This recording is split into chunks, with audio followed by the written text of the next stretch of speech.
ቆፍሩ ተብለናል ያን ስንይዝ ጫወታው በባህር አልቦ ሁሉም የሚሆነው ወደ አሰብ የምንሄደው ይሄ በጣም ለሻዕቢያ አደገኛ ራስ ምታት ሆኗል የቀን ጉዳይ ነው እንጂ መሞትን ቀን እየቆጠር ቁጭ ማለት ሆኖበታል ስለዚህ ሻዕቢያ ይሄን ሂደት እንዳንጀምር ኢትዮጵያ ቀስቶ እንዲይዛት የሆነ ኃይሎችን እያደረገ ትንሽ ከተኮሱ በኋላ ደብዳቤ በእንግሊዝኛ ይጽፋሉ እንደለመዱት ወይ ለኤዩ ወይም ደግሞ ለኤዩ ፕሪቶሪያ ስምምነት ብለው በጣም የሚያስቅ ነገር ፕሪቶሪያ ስምምነት እየተኮስክ መሳሪያ ዲስአርማመንት የሚባለው ዲዲአር የሚባለው ነገር ይተግበር ተብሎ እነሱ ተከላክለው ማለት ነው እየተኮስክ ከባባድ መሳሪያዎችን ታጥቃ ከዛ ፕሪቶሪያ ስምምነትን ማንሳት የተለመደውን ዘፈን መስፈን እንደሚጀምሩ አሁን ከሆነ ከሳምንት በኋላ በደንብ እንለየዋለን ማለት ነውና አቶ ጌታቸውና ዶክተር ደብረጽዮን ምንድን ያጣላቸው ሐራ መሬት ያለው ሰራዊትና ቲዲኤፍ ምንድነው የሚያጣላቸው እነ ጀነራል ጻድቃንና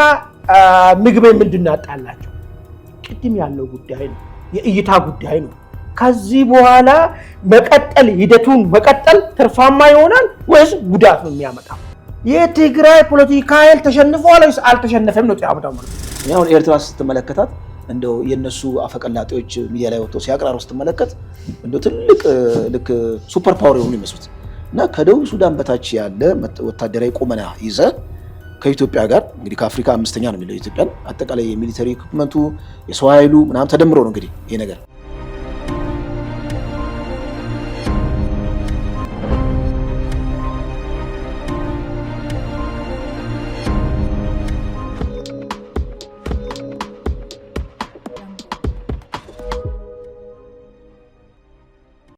ሰላም ጤና ይስጥልኝ ውድ ተመልካቾቻችን የዕለታዊ ዝግጅታችንን ጀምረናል እንደተለመደው ሀገራዊ አጀንዳዎችን ወደ እናንተ እናደርሳለን ወደ ትግራይ የሚደረጉ የአየር መንገድ ማለት ነው የአየር በረራዎች በሙሉ ቆመዋል ይህም የሚያሳየው ምንድነው በቲፒኤልኤፍ እና በፌደራል መንግስቱ መካከል ያለው ግጭት መካረሩ ነው አዳዲስ መረጃዎች ከግንባር እጃችን ላይ ደርሷል እነሱ ወደ እናንተ እናደርሳለን ጌታቸው ረዳም በግጭቱ ዙሪያ ያስተላለፉት ወይም በዚህ በማህበራዊ ሚዲያ ላይ ያጋሩት መረጃ አለ የእሳት ራት እንዳትሆኑ ተጠንቀቁ ምንም የምታተርፉት ነገር የለም ብለዋል የኤርትራን የመከላከያ ሰራዊት ቁመናን አስመልክቶ የወጣው መረጃ መነጋገሪያ ሆኗል በዚህ ዙሪያም በስፋት የምናደርሳችሁ መረጃ አለን እንደተለመደው ከባልደረባዬ አማኑኤል መንግስቱ ጋር ለሚቀጥለው ግማሽ ሰዓት አብረናችሁ እንቆያለን ቻናላችን ላይክ ሰብስክራይብ ያደረጋችሁ አብራችሁ እንድትቆዩ ከወዲሁ እንጋብዛችኋለን አማን እንዴት ነህ ሰላም ደር እንዴት ነህ እግዚአብሔር ይመስገን የመጀመሪያው እንግዲህ መረጃ ያው ትኩሱ መረጃ ወደ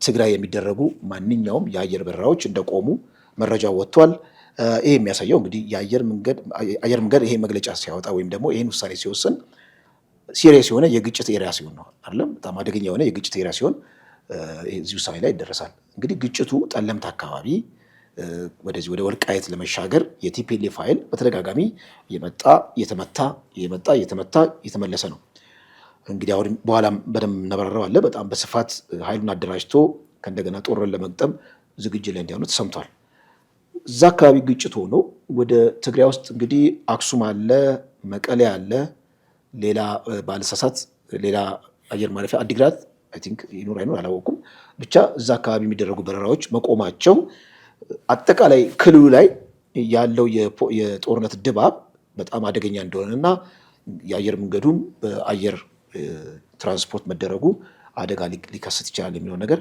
በደንብ ልናሰምርበት የሚገባ ነገር ነው ከዚህ ቀደም አማራ ክልል ላይ ተቆደ እንደዚህ ጦርነት በጣም ሲፋፋም እንደዚህ አይነት ውሳኔ ሲወሰን ሰምተናል ከዚህ ቀደም ለምሳሌ ላሊበላ አካባቢ ባህር ዳርም በተወሰነ ደረጃ ጎንደርም እንደዚህ አይነት ጦርነት በጣም በሚፋፋምበት ጊዜና ቀጠናው ለስጋት ተጋላጭ ከሆነ እዚህ ውሳኔ ላይ ይደረሳል ማለት ነው ከጠለምት ባሻገር ትግራይ ውስጥ ያለው የፖለቲካ ድባብ በደንብኛ እናቀውም እዛ ክሎዝድ ነው ኦልሞስት በጣም አዳጋች ስለሆነ ወይ እዚህ እርምጃ ላይ ሊደረስ የተቻለው እንግዲህ ግጭቱ ያለው ድንበር ላይ ነው ከወልቃይት አካባቢ ያለ ድንበር ላይ ነው እና መቀሌ ታልፎ ወደዛ አካባቢ ምናልባት የአየር ቀጠናው ስጋት ውስጥ ገብቶ ነው ወይ ከዛ አንፃር ብለን ትንሽ ብሬንስቶርም ማድረግ ይኖርብናል ከዚህ ተንደርድረን ወደ ጦርነቱ ዜና እንሄዳለን ማለት ነው ትንሽ እዚች ላይ የተወሰነ ሀሳብ ብታደርግ መልካም ደር ያመሰግናለሁ እንግዲህ የትግራይ ጉዳይ ከተለዋወጠ አንድ ሁለተኛ ቀን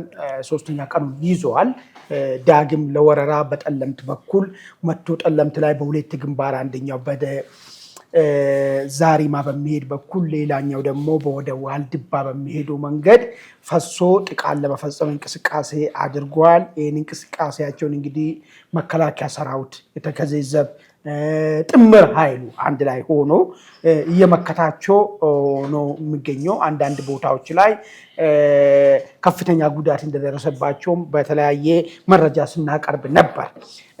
እንዲያውም ከትላንት በፊት አይ ቲንክ ማክሰኞ ዕለት መሰለኝ ማክሰኞ ዕለት እንትን ሲሉ በድሮንም ጭምር የተመቱበት ሁኔታ ነበረ። ይሁንና ግን ትላንትና በዚህ በምስራቅ ጠለምት በኩል ዳግም ጥቃት ለመፈጸም ሞክሮ ነበረ። እንደዚሁም ደግሞ ከባድ መሳሪያዎቹ በኋላ የምናነሳው ጉዳይም አለ። ይሄ በሰው ኃይል ነበር በአብዛኛው ሲመጡ የነበረው። በኋላ ግን መካናይዝዳቸውን ለማስጠጋት የሚሞክሩበት ሁኔታ አለ። እሱን የጦርነቱ ምን ገጽታ ይዟል የሚለውን በኋላ እናነሳለን። ነገር ግን የአየር መንገዱ ማቋረጡ ምንድን ነው ኢምፕሊኬሽኑ የሚለውን ነገር እናንሳ። እንግዲህ ጦርነት ቀጠና ሆኗል ዞኑ። አሁን ትግራይ ክልል መርጣ አይደለም የምትዋጋው። ጦርነት ከተጀመረ የጦርነት ቀጠና ሆኗል። ጦርነት ቀጠና ደግሞ ከሆነ ማንኛውም በዛም በዚህም ያሉት የጦር መሳሪያ የሚባሉ መሳሪያዎች ስራ ላይ የሚውሉበት ሁኔታ ነው የሚፈጠረው ማለት ነው። በእንደዚህ አይነት ሂደት ውስጥ ንጹሃንን የሚያመላልስ አየር እንቅስቃሴው የሚቀጥል ከሆነ ችግር ሊገጥመው ይችላል። ወይ ሊያርፍ ዝቅ ስል በከባድ መሳሪያ ጉዳት ሊደርስበት ይችላል። ወይ ካረፈም ደግሞ እዛው ለማኮብኮብ በሚልበት ሰዓት ላይ ጉዳት ሊደርስ ይችላል። ከዛም አልፎ ተርፎ ድሮን እርምጃ በሚወስድበት ሰዓት ላይ አየሩ ጥቃት አካል ሊሆን ይችላል። ስለዚህ ብዙ ፋክተሮች ስላሉ ሰላም ስላልሆነ ጦርነት የተከናወነ ስለሆነ አየር መንገድ እንቅስቃሴ ያቆማል። እርግጥ ነው አየር መንገድ በዚህ ምክንያት ይህን አቁም ያለው የሚል ነገር ያወጣ መግለጫ የለም። ነገር ግን ባሉ ምንጮቻችን አማካኝነት ወደ ትግራይ የሚበሩ የአየር አገልግሎት ዛሬ ጠዋት ጀምሮ ምንም አይነት አገልግሎት እንዳልተሰጠ እኛም አረጋግጠናል። በዛ ላይ ቢቢሲ ትግርኛም ይህንን ዘገባ ይዞ ወጥቷል ማለት ነው። እንግዲያውስ እኔ አሁን ይህንን ደሳየው ምንድነው በሁለቱም በኩል ጨዋት ሳይኖር አስፈላጊውን የልባቸውን ወደ መስራት የወሰኑ ነገር ይመስለኛል። አይተ ከሆነ ጊዜያዊ አስተዳደሩ ምንም መግለጫ የለም። በትግራይ በኩል ያ ገብረ እግዚአብሔር ማን የሚባሉ ገሬ ብቻ ባለፈ መጣና ግዛታችን ለማስመለስና ሀገር ለመሆን ጦርነት ለመጀመር ወስነናል የሚል ነገር ተናገረ። እሱ ይህን ተናግሮ ሳምንት ባልሞላበት ሁኔታ በጠለምት በኩል ወረራ ጀመሩ። እነዛ ዱሮ መግለጫ የሚሰጡት ኃይሎች መግለጫም እየሰጡ አይደለም። ነገር ግን ከዛ በፊት የጦር አመራሮችን ከእንደገና ሹምሽር ተደርጓል። ባለፈ ገልጸን ነበር። ሶስቱ አመራሮች ሶስቱም የአድዋ ልጆች የጦሩ መሪ እንዲሆኑ ቀድሞ ጦር መሪ የነበሩትና ይህን ጦርነት አይሆንም ብሎ ከሄድንበት አሁንም የትግራይ ህዝብን ዋጋ እናስከፍላለን ያሉት እነ ጀነራል ቡሽ አይነት ሰዎችን ወደ እስር ቤት ወረወሩ። ታማኝ አይደላችሁም ያሏቸው ከሌላ አካባቢ የተወለዱትን ገለል አደረጉና በአድዋ ልጆች ብቻ ኮማንድ እንዲያዝ ሶስቱን ፖዚሽን አድርጎ አዋቀሩ። እንግዲህ ጦርነት መጣ። ስለዚህ ዝግጅቶችን እያደረጉ ነበረ ማለት አሁን ፐብሊክ ማድረግ ነው ያልፈለጉት። በመንግስት በኩልም ምን አገባኝ ፐብሊክ ማድረግ አስፈላጊ አይደለም። የመጣውን ሽፍታ ወረራ የሚመጣውን ሽፍታ የደቆሰ እግሩን የተባበረለት መመለስ ነው አማራጭ አድርጎ የወሰደው ነገር ማለት። ስለዚህ የአየሩ መቅረቱ ዋና ጉዳይ የጦርነቱ አድማስ እየሰፋ መሆኑን ገላጭ ነገር ነው ማለት ነው። በጣም ግሩም። ወደ የጦር ሜዳውን ዜና ወደዛ ከማለፋችን በፊት ግን የቲፒኤልኤፍ ኃይል በዚህ አጣብቂኝ ሰዓት እንዴት ወደ ጦርነት መረጠ የሚለው ነገር የተወሰነ ብሬንስቶርም ብናደርግበት አይ ቲንክ የተሻለ ይመስለኛል። አንደኛ እንግዲህ ክልል ውስጥ በጣም ተስፋ መቁረጥ አለ። ቲፒኤልኤፍ ከመቼውም ጊዜ በላይ ተስፋ የቆረጠበት አንድ ያልሆነበት የተበጣጠሱ ኃይሎች እዚህም እዛም የሚጮሁበት ሁናቴ ነው ያለው እና በዚህ ሰዓት ቲፒኤልኤፍ ጦርነት ለምን ከፈተ የሚለው ነገር 1 2 3 ሴናሪዎች ሊተነተኑ ይችላሉ። የመጀመሪያው ሴናሪዮ ኦኬ አቶ ጌታቸው ረዳም ተናግረውታል። እንደው ዝም ብሎ አለው ለማለት ነው እንጂ የእሳት ራት ከመሆን ውጭ ምንም የምትፈይዱት ነገር የለም የሚል ነገር ነው። ይሄ ማለት ምን ማለት ነው? አለው ለማለት ማለት ለፖለቲካ ማርኬት ለፖለቲካ ገበያ የሆነ አንጃ ከቲፒኤልኤፍ ውስጥ ያለው የቲፒኤልኤፍ አንጃ ማለት ነው ለህዝብ ዋስና ጠበቃ ነኝ ይሄው እሞታለሁ የሚለውን ነገር የሆነ የህዝብ ቅቡልነት በተወሰነ ደረጃ ለማግኘት የሚለው ነገር እሺ እንደ አንድ ነጥብ እናንሳው። ያ ማለት ጦርነቱን ተፋፍሞ የመቀጠል አቅም የለውም። ነገር ግን ትንኮሳ ፈጽሞ ጠሽ አድርጎ የተወሰነ ግጭት ከፈጠረ በኋላ ከዛ በኋላ ስቲል በህዝብ ዘንድ ልብ ውስጥ ለመግባት የሚለው ነገር አንድ እንያዝ። ሁለተኛው ሲናሪዮ ሻዕቢያ ራሱ ምናልባት የሻዕቢያ ኃይሎች እዛ እንግዲህ አስመራ ምናምን ይመላለሳሉ ከቲፒኤልኤፍ ጋር እና ቲፒኤልኤፍ አመራሮችና የሻዕቢያ አመራሮች ተገናኝተው የጦርነቱን አድማስ በወልቃይት ጠለምት አካባቢ እናድርገው እና የመንግስትን አቴንሽን እንበትረው። ዋነኛው ከመንግስት ጋር ያለው መካረር በአሰብ ጉዳይ ያለው መካረር በዚህ በኩል ቢበተን የተሻለ ነው የሚል ነገር ሌላ ሁለተኛው ሲናሪዮ ሊሆን ይችላል። ሶስተኛ ሲናሪዮ ቲፒኤልኤፍ እነዚህ አመራሮች ሆነን ለመናገር ስለ ወልቃይት ግድ ብላቸው አያውቁም። እንዲሁም አብዛኞቹ የሰሊጥ ነጋዴ ናቸው ይባላል። ልክ ከያዙት በኋላ ሰፋፊ እርሻ ያላቸው ወደ ንግዳቸው ነው የሚሄዱት ማለት ነው እና ጦርነቱ የትግራይ ህዝብን የራስን እድል በራስ የመወሰን ወይም ደግሞ እነሱ እንደሚያስቡት ግዛትን የማስመለስ ብቻ ሳይሆን ለተወሰኑ አመራሮች ለኦሊጋርኪው በጣም ለበዝባዡ ቡድን የሀብት ምንጭን የበለጠ መጨመር ነው የሚል ነገር ሊሆን ይችላል ማለት። እነዚህ ሴናሪዎች ጦርነት ለመክፈት እንደ ምክንያት መወሰድ ይችላሉ የሚል ነገር ነው። እስቲ መላምቶች ላይ የተወሰነ ብለን ከዛ ወደ ጦር ሜዳ ዜና እንሄዳለን። በጣም ጥሩ። እንግዲህ መላምቶችን በተመለከተ እኔ አሁን የሚገባኝ ነገር ለቲፒኤልኤፍ ከዚህ በፊት አንድ ያስቀመጥኩት ነገር ነበር። ቲፒኤልኤፍ ከዚህ በኋላ የሚፎካከረው ከፌዴራል መንግስቱ ጋር አይደለም። እሱ ታሪክ አክትሟል። ቲፒኤልኤፍ እየተፎካከረ ያለው ስጋቴ ነው ብሎ የሚያውም ሀራ መሬት ያለውን ኃይል ነው። ሀራ መሬት ያለው ኃይል ከጊዜ ወደ ጊዜ እየፈረጠመ ቲፒኤልኤፍን ተክቶ ቲፒኤልኤፍን ቦታ በመያዝ ተራማጅ የሆነና ካለው ነባራዊ ይህ ስንል ምንድን ነው? በፍጹም ከቲፒኤልኤፍ የተለየ አቋም የያዘ ምናምን ሆኖ አይደለም። ነገር ግን ነባራዊ ሀቅን መረዳት የሚችል ነባራዊ ሀቅ ማለት ነው። ከዚህ በኋላ ኢትዮጵያ በቲፒኤልኤፍ ጡንቻ ስር ተንበርክካ መኖር የማችልና ማትፈቅድ አገር መሆኗን ተረድቷል። እሱ ደብረ ጽዮን አልተረዱትም። እውነታውን የተቀበለ ማለት እውነታውን የተቀበለ ማለት። ስለዚህ እውነታውን ተቀበለ እንዴት ነው በዚህ ሂደት ውስጥ መጫወት የምንችለው የሚል ሐሳብ ያለው ኃይል ነው። ስለዚህ ያ እውነታ ያልተቀበለን ቦታ ተክቶ ይሄ ስንል ቀጥሎ ሌላ ጥያቄዎች የግዛት ምናምን አነሳም አይደለም፣ ያነሳል። እሱ ጉዳይን ተው። ግን እውነታውን የሚቀበል ስለሆነ በድርድር በሰጥቶ መቀበል ኢትዮጵያ አገርን አስቀድመው ለጠላት ሳትወግን አሁን ቲፒኤልኤፍ ጉዳዩ አይደለም። ግብጽ መታ የሆነ ከጎንደር ወደዛ ያለውን ሀገርን ብትወስዶ ማለት ነው ጉዳዩ አይደለም። ቲፒኤልኤፍ ማለት ሱዳን መጥቶ ማለት ነው እንዳለ ዳሰ ግድቡን ቦታ በወስዶ እንዳለ ጉዳዩ አይደለም። ሚኒመም እነዚህ ሰዎች ግን ይሄን ስለማይፈቅዱ የተሻሉ ናቸው። ኦኬ ይሄ የተሻለ ኃይል ራሱን እያደራጀ መጥቶ የቲፒኤልኤፍን ጉሮሮ ሊይዝ እየተዘጋጀ ነው። ቲፒኤልኤፍ ጦርነቱ ጥይቱ ከአራ መሬት ከመተኮሱ በፊት የአራ መሬትን ፖለቲካ በዜሮ ሊያባዛ ይፈልጋል። ምን አድርጎ የትግራይን ግዛት ለማስመለስ ጦርነት ጀምሬያለሁ የሚለውን ነገር አሁን በዚህ ሰዓት አራ መሬት ታስሮ ቆሟል ማለት ነው። ቢተኮስ ምንድነው ይሄው እነዚህ ካዲዎች እኔ ወልቃይትን ለማስመለስ እኔ ትግራይን ግዛታዊ ትልቅነቱን ለማስመለስ በማድረግበት ጥረት ውስጥ ካዲዎች ወጉኝ በጀርባ አይደል ማለት ነው። ባንዳዎች ወጉኝ ሊላቸው ማለት ነው። ይሄ ነው አሁን መጫወት የፈለገው ዋናዎችን አሁን ጦርነት ለመክፈቶ ወሳኝ ሆነችበት ምክንያት የትግራይ ፖለቲካን ይሄ ቅድም ያልኩ መከፋፈሉን እዚህና አቶ ጌታቸው ሌሎች ፖለቲከኞች ትግራይ በኩል ቲፒኤልኤፍ የሚያራምደው ትግራይ ፖለቲካ ለትግራይ ህዝብ አይበጅም የሚለውን ነገር ይበጃል ብሎ የትግራይ ህዝብ እንዲቀበሉ አዳኛችን ቲፒኤልኤፍ ነው ብሎ እንዲቀበሉ ድራማ እየተጫወተ ነው ያለው።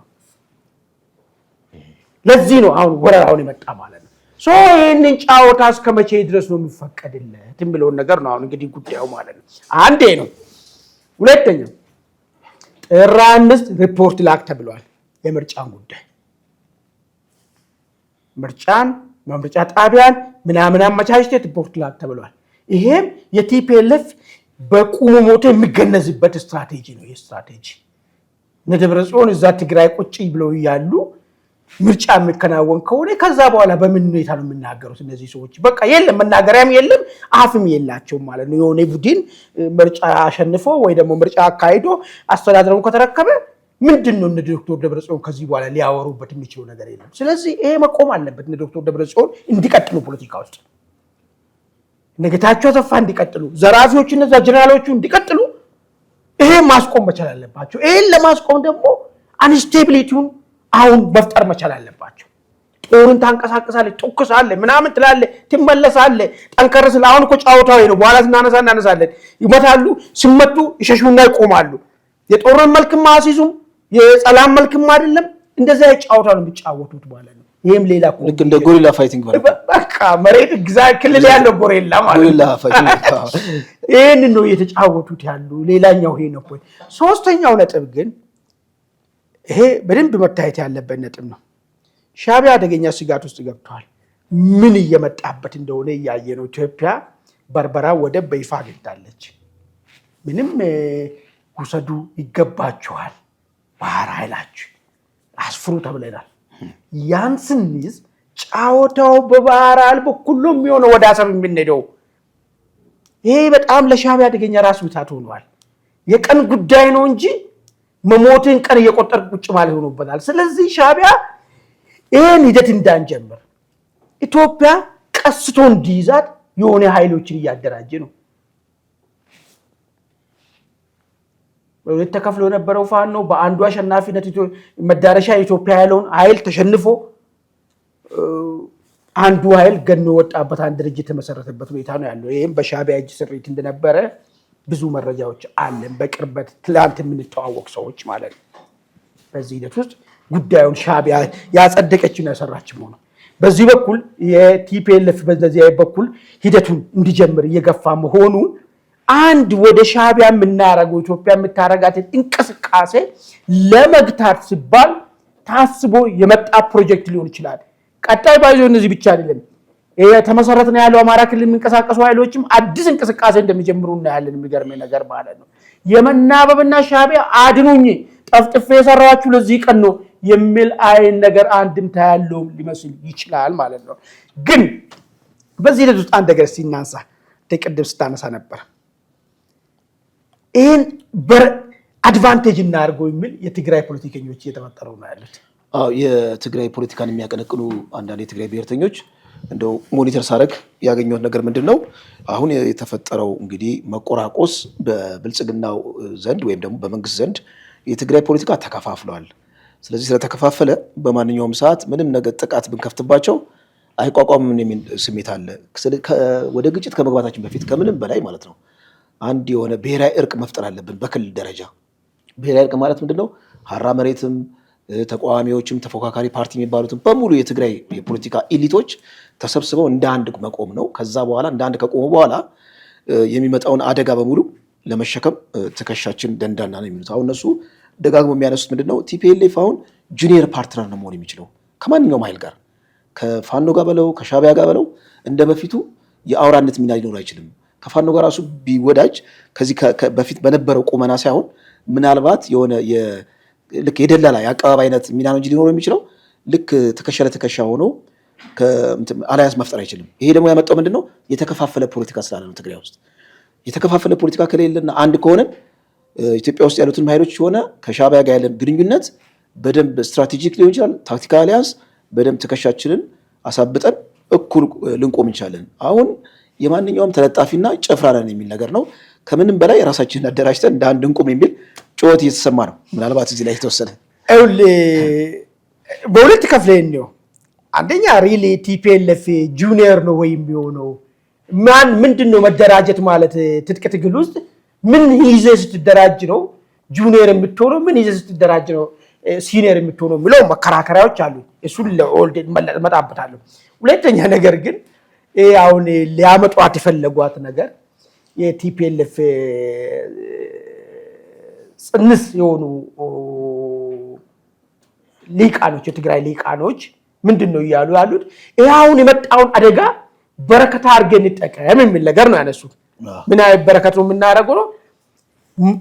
መመታታችን አሁን የሚደረገውን እንቅስቃሴ የሚደረገውን ጦርነት ተጠቅመን የተከፋፈልነውን መልሰን አንድ መሆን መቻል አለብን፣ ወደ አንድ መምጣት አለብን የሚል ሀሳብ ነው ሲያቀርቡ እንግዲህ የሰማነው አይደል? ይሄ ሊሆን የሚችልበት ግራውንድ አለ ወይ? ምንድነው አጣላቸው መጀመሪያ የምለው ነገር እስቲ እነዚህ ሰዎች በደንብ የተደራጁ አይመስለኝም ይሄ ለሳብ የሚያቀርቡት አቶ ጌታቸውና ዶክተር ደብረጽዮን ምንድነው ያጣላቸው ሐራ መሬት ያለው ሰራዊትና ቲዲኤፍ ምንድነው የሚያጣላቸው እነ ጀነራል ጻድቃንና ምግቤ ምንድነው ያጣላቸው ቅድም ያለው ጉዳይ ነው የእይታ ጉዳይ ነው ከዚህ በኋላ መቀጠል ሂደቱን መቀጠል ትርፋማ ይሆናል ወይስ ጉዳት ነው የሚያመጣው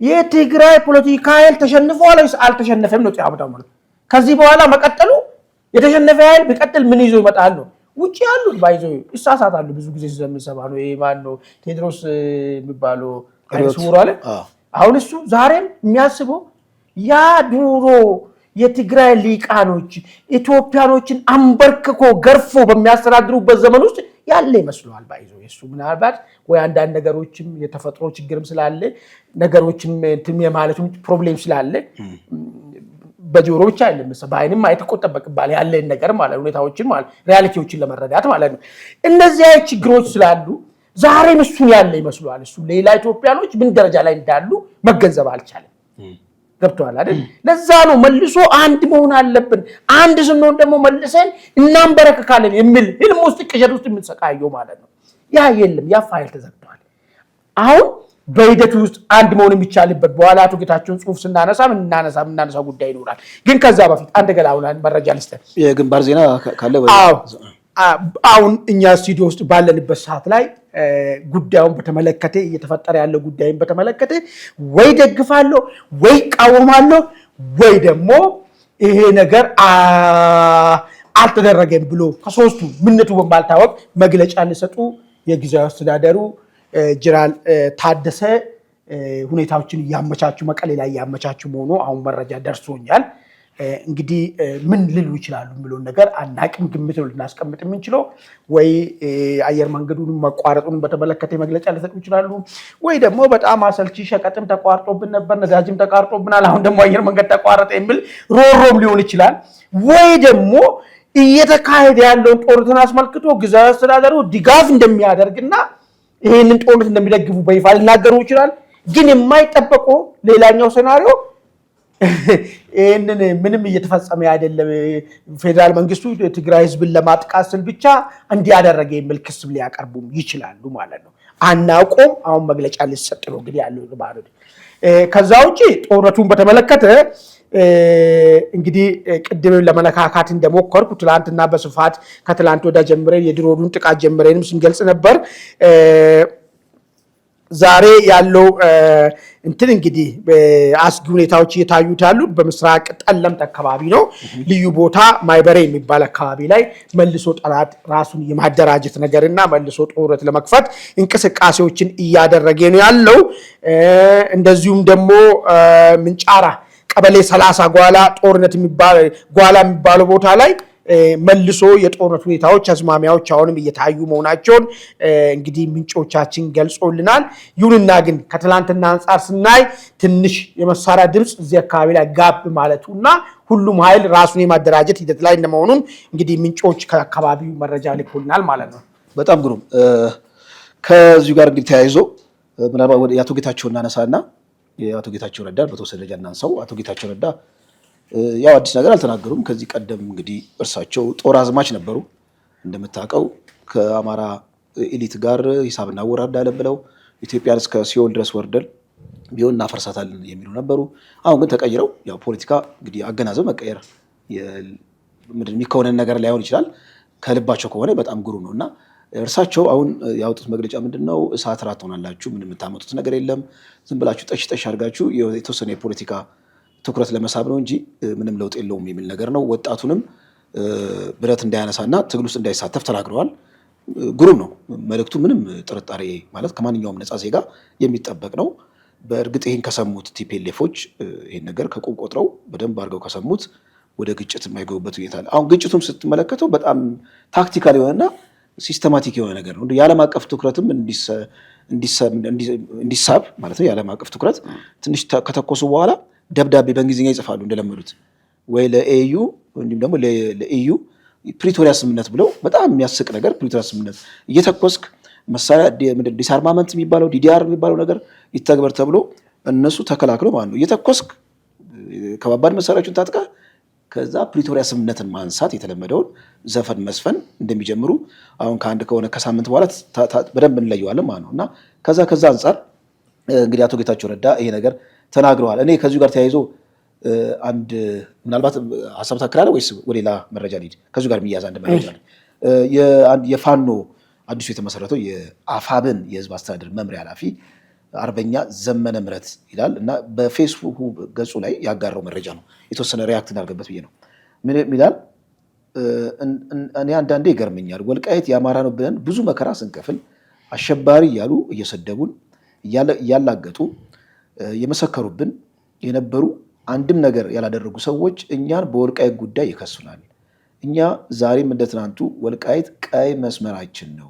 ለምን ዓላማ ወጥተን እንደምንታገል ጠንቅቀን የምናውቅ ንስር ነን።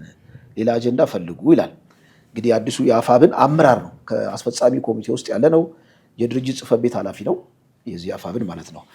እኔ አንድ የምረዳው ነገር አለ፣ ማስተዋለው ነገር አለ። በእርግጥ እኚህ አመራር የተናገሩት እውነታነት ያለው ነገር ይመስላል። አንዳንድ ፖይንት በቲፒኤልኤፍ በህወሓት ኢህአዴግ ዘመን የብአዴን በጣም ዋነኛ አፈቀላጤ የነበሩ ሰዎች ስለ ወልቃይት አንስተው የማያውቁ አሁን ግን ወልቃይት በቃ ከወልቃይት በላይ ወልቃይት ሆነው አጀንዳውን ሲያራግቡት ትመለከታለህ። ያንን አጀንዳ ደግሞ ባላገራ ማጥቂያ እውነተኛ ለወልቃይት ተቆርቋሪ ሳይሆን ባላገራ ማጥቂያ ለወልቃይት ተቆርቋሪና ተቆርቋሪ ያልሆነ የሚል የፖለቲካ ዳይኮቶሚ ፈጥረው ሲሻኮቱ ትመለከታለህ።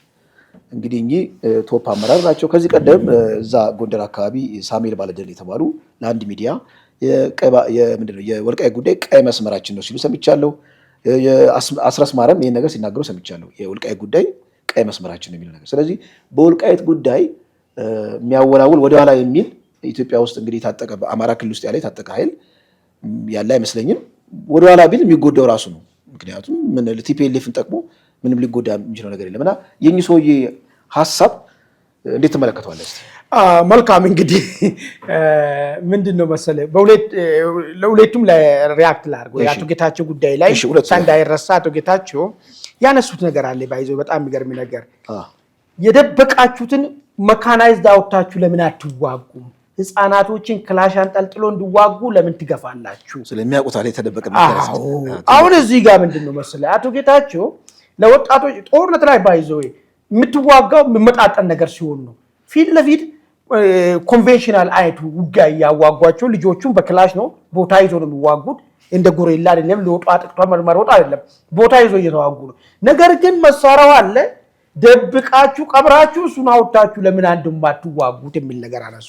ይሄ ለሁለት ነገር ይመስለኛል። አንደኛው ልጆቹ እነዚህ ዝም ብሎ በውሸት ትርክት ሊያዋጓቸው ያሰቡት ልጆችን እውነታውን ተረድቶ እንዲበተኑ የሰጡት ሀሳብ ይመስለኛል። ከልቂት የታደጉ ለምን የሚል ጥያቄ እንዲፈጠር ሰራዊቱ ውስጥ ከባድ መሳሪያ ካለ ከባድ መሳሪያ በከባድ መሳሪያ ጦርነት ይደረግና ከዛ በኋላ በነፍስ ወከፍ መሳሪያ እንዋጋ አለያ ለምን በከባድ መሳሪያው የማታወጡ የሚል ቋንቋቸው እንዲደበላለቅ ያመጡት ሀሳብ ይመስለኛል። ልጆቹም በዚህ ማንዋጋን ብሎ ህይወታቸው እንዲታደጉ አይነት ሀሳብ ያመጡ ናቸው። ሁለተኛው ነገር ግን ቲፒኤልኤፍ አደገኛ ነው። ምን አየው መሰለህ? ስልት በጣም አደገኛ ስልት መሆኑ ያየሁት ማለት ነው። እየተጠቃ ሲመጣ ያኔ እስከ ደብረ ብርሃን የመጣ ጊዜ ማለት ነው። በዚህ በኩል ደግሞ ሚሌን ሊቆጣጠር በሚንቀሳቀሱበት ሰዓት ላይ ካሳጊታን ላይ እየተጠቃ ሲመጣ ከባድ መሳሪያ የደበደበው ከባድ መሳሪያዎቹ ነበሩት። የተወሰነ ድሮን እያቃጠለ ሲመጣ ከባድ መሳሪያዎቹ ይዟቸው ወደ ትግራይ ሄደ። ልጆቹ እንግዲህ እዚህ ያቆሙ ያዋጋቸዋል። ታንክ ፊት ያቆማቸዋል። ያው ምንድነው ከባድ መሳሪያ አንተ ሄጄ ከወጣ አላገኝ የሚል ነገር ስለሚያስብ ይደብቃታል። የሚገርም ነገር ማለት ነው። ግን እን ስትል ደግሞ የትግራይ ልጆች ስለ ትግራይ እንዋጋለን ብለህ አንተ በክላሽ ታንክ ፊት አቆመ ልጆችን ምን ሊፈጠር እንደሚችል እንግዲህ የካሳጊታን ኮረብታዎች ይናገሩ። እሱን ታሪክ እንዳያደግሙ ካወጡ እንዲደመሰስባቸውና ስርዓታቸው እንዲይዝም ጭምር ይመስለኛል። ለሁለት ነገር ነው አቶ ጌታቸው ያየው። ወደ ፋኖው ሰውዬ ልምጣ። እንግዲህ የፋኖ ጉዳይ ከዚህ በፊት አንድ ነገር አንስተን ነበር። ሪሊ የጎንደር ፋኖ ህወሓት ወልቃይትን ልትወር ስትመጣ ጀነራል ተፈራ እንዳለ እነ አቶ ሼቴ ደምለው እነ ኮሎኔል ደመቀን ከጀርባ ይወጋቸዋል ወይ ነው አሁን ጫወታው እዛ ጋር ነው አሁን የሚሆነው ማለት ነው። ይሄ ሰውዬ የሚናገረው በጣም ነው ይገረመኝ። አቶ ሼቴ ነው ሽብርተኛ ብሎ ሲፈርድበት ኖሮ ኮሎኔል ደመቀ ነው እሱ የት ነበር? ኮሎኔል ደመቀ እዛ ቤት ውስጥ በእንትን ሲዋጋ ማለት ነው የት ነበር?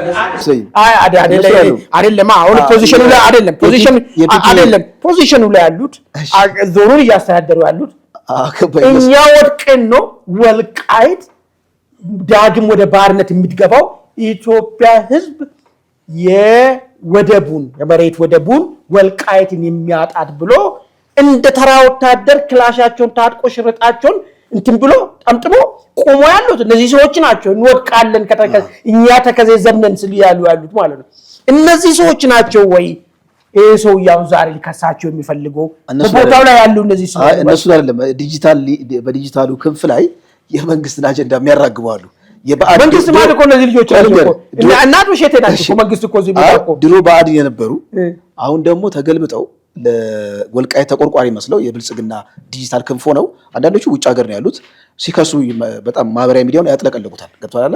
እነሱ ላይ ነው እንትን ቢለው መልካም። ሁለተኛው ነገር ይሄ ሀሳብ ራሱ የአዲስ የተመሰረተ የአፈባን ምንድን ነው የሚባለው የአማራ ብሔራዊ ንቅናቄ የአማራ ፋኖ ብሔራዊ ንቅናቄ ነው የሚባለው አፋብን ማለት ነው። አፋብን የአፋብን ሀሳብ ነው ወይስ ይሄ ጎንደር ልጅ ስለሆነ የሱ ሀሳብ ነው? ጥያቄም አለኝ። እሱም በማኒፌስቶ ወይም ደግሞ በመግለጫ ምናምን ላይ አይደለም። አቶ ጀነራል ተፈራ ባለፈ ተነግሮናል እኮ መግለጫ እኮ ነው ተሰጥቷል እኮ እያንዳንዱ ህወሓትን ለመምታት አሁን እኮ የጠበቅን እኮ ነው እኛ ወልቃይትን በተለይ አቶ ሼቴ እንደ ኮሎኔል ደመቀ ጦራቸውን ይዘው እኮ ጠለምት እኮ ነው ያሉት እኮ እየተፋለሙ ጀነራል ተፈራ ከጀርባን መታቸዋለን ብለዋል። እየጠበቁ እኮ ነው የጀነራል ተፈራን ሰራዊት ወይ ደግሞ አሁን የተቋቋመ አዲሱን ድርጅት ሰራዊት እየጠበቁ ነው ያሉት እነሱ ከጀርባችን መጥቶን መሬቱን ለወልቃይት እንዲሰጥ ሊያደርግ ነው የሚል ነገር ስለሆነ ማለት ነው።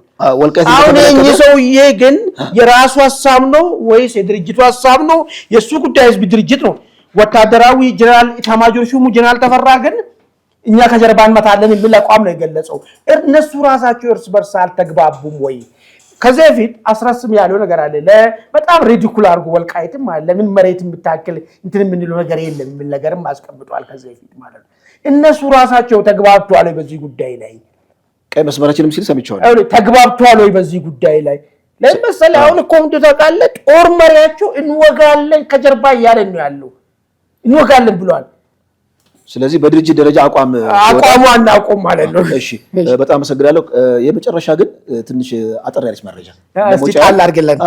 ኤርትራ ላይ እንግዲህ 145 ሀገራት ላይ በተደረገ ጥናት ወታደራዊ ቁመናን በተመለከተ ኤርትራ 116ኛ ኢትዮጵያ ደግሞ 45ኛ ነች። ከአፍሪካ ደግሞ ኢትዮጵያ 5ኛ ናት።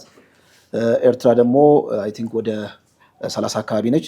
ትንሽ ግራ የሚገባኝ ምስራቅ አፍሪካ አካባቢ እዚህ ሆርን ኦፍ አፍሪካ ላይ ኤርትራ ከደቡብ ሱዳን በታች ነች። ከወጣቷ ሀገር በታች ከወጣቷ በቃ ኢንፋንት ከሆነች ስቴት በላይ ነች። ከማን በላይ ነች? ከማንን ነው የምትበልጠው? ሶማሊያን ብቻ ነው የምትበልጠው። እኔ አሁን ኤርትራ ስትመለከታት እንደው የነሱ አፈቀላጤዎች ሚዲያ ላይ ወጥተው ሲያቀራሩ ስትመለከት እንደው ትልቅ ልክ ሱፐር ፓወር የሆኑ ይመስሉት እና ከደቡብ ሱዳን በታች ያለ ወታደራዊ ቁመና ይዘ ከኢትዮጵያ ጋር እንግዲህ ከአፍሪካ 5ኛ ነው የሚለው ኢትዮጵያን አጠቃላይ የሚሊተሪ ኢኩፕመንቱ የሰው ኃይሉ ምናምን ተደምሮ ነው እንግዲህ ይሄ ነገር 5ኛ የሚል ነገር አለ። ኤርትራ በዛ ደረጃ ነው ያለችው። በእርግጥ ኤርትራ ወደ ጦርነት ብትገባ የምትመጥናት ደቡብ ሱዳን ነች። ስለዚህ በጦርነቱ በምታት ነው ማለት ኢትዮጵያ ላይ ያሸነፈው ወይ በጥንቆላ ነው በጥንቆላ። እሺ እንግዲህ ካለ ሰዓት አንፃር የዛሬው ፕሮግራም በዚህ እንቋጭ። አድማጭ ተመልካቾቻችን የዛሬው ዝግጅታችን በዚህ ቋጭተናል። በሚቀጥለው እስከምንገናኝ ድረስ ቸር ቆዩን።